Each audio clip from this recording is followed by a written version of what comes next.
Hi, good morning, guys. Hi guys, Oh, how are you guys? Hi. Fine. Guys, Hi, guys. lately everything is done virtually. Yeah, because of this pandemic, now everything becomes online, so we cannot meet each other.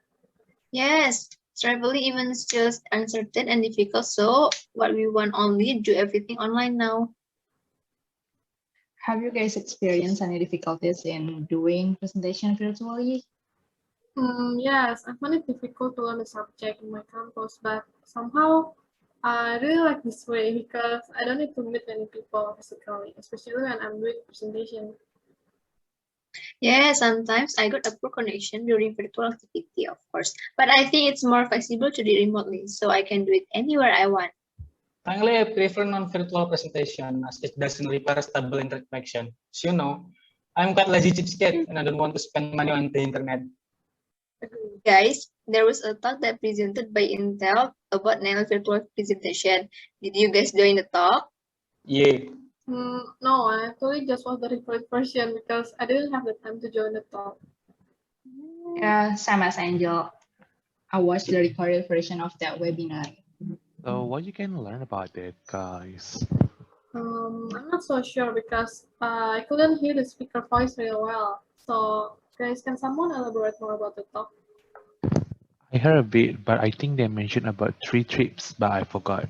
Same. Plus, I have hearing problems, so sometimes it's hard to understand what he says.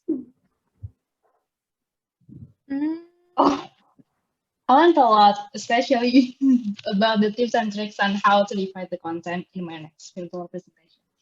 Yes, there are 3 tips and tricks. One of them is about how to nail our opening during a presentation. She said that we need to divide our opening to become a problem, agitate, and solution. Basically, for the problem, we need to identify it and explain main point that we want to try to solve. Yes, right. I know. Remember, we also need to educate our problem to make the problem we try to deliver becomes a fair problem too, so the listener can feel how big is the problem, so that they can care about it as much as we do. Basically, it's to provoke the audience, I think. Yeah, I'm agree with that. So we don't forget to also we also need to introduce a brief solution to our opening. Like we have to explain from the beginning what we could expect from the topic for what we can get actually. Usually it's very important for the first 3 minutes, guys, to get the audience attention. And also don't forget to not monotone, only see the text without actually interacting with the audience. It's very bad, guys. Yeah, at the end, the most important is how we could interact with the audiences, even though we do it remotely. Yeah, but guys, during our presentation, right, virtually, we sometimes need to also show our the demo of our project. Uh, I think she also mentioned, right, how to perfect our demo in virtual presentation. But did you guys catch what she was saying?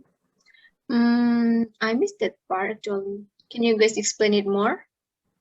From what I understand with my limited hearing, basically what we need to do is to give a good explanation and attractive demo presentation.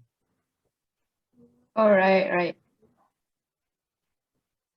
All right, like we use a video with our voice over to avoid any distraction when we presenting our demo. Yes, correct. But guys, as I mentioned before, that sometimes my internet connection is poor, right? So how do you think is the plan B for me? I think you need to move to this neighborhood. Yeah. But I think Okay. the speaker suggests that we should have a backup plan, like using our mobile hotspot when our computer connection suddenly goes off. yeah, but I remember she also even said that if, if you can have a wing person or teammate or like someone who can help us if something goes out of control when we are presenting, she said it will be much better. Oh, okay. So guys, would you prefer doing a presentation virtually or directly? I'll explain first. Yeah, for some reason I prefer doing a presentation virtually, but on some condition, I hope I can directly present in front of the other people like we used to, because guys, the vibe is kind of different, right? It's like the tension and the pressure we feel is different. Yeah, I agree. For me, as an audience, I prefer offline because I like to meet people. But for being a speaker, Of course, I like to do it virtually. I prefer to present directly, which allow me to assess audience reaction. Plus, it has less technical difficulties. But as an audience, I prefer virtual presentation as I can sleep without no one noticing. Maybe I can conclude here, guys. So there are a lot sometimes who do love doing it virtually since it's very easier and no need to extra effort, and it's a very effective only like in a short way meeting. And direct is a very common that people always prefer because as human we are social living that need interaction and maybe give a natural expression instead using virtual. So you like doing directly, right?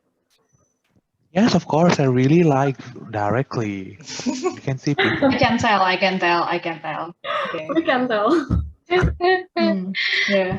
Okay. Thank you Okay. guys for sharing. Okay. Okay. Bye. Thank for you. sharing, Stay safe, guys. guys. Thank you. Such a pleasure to have Bye. discussion with you all. Bye.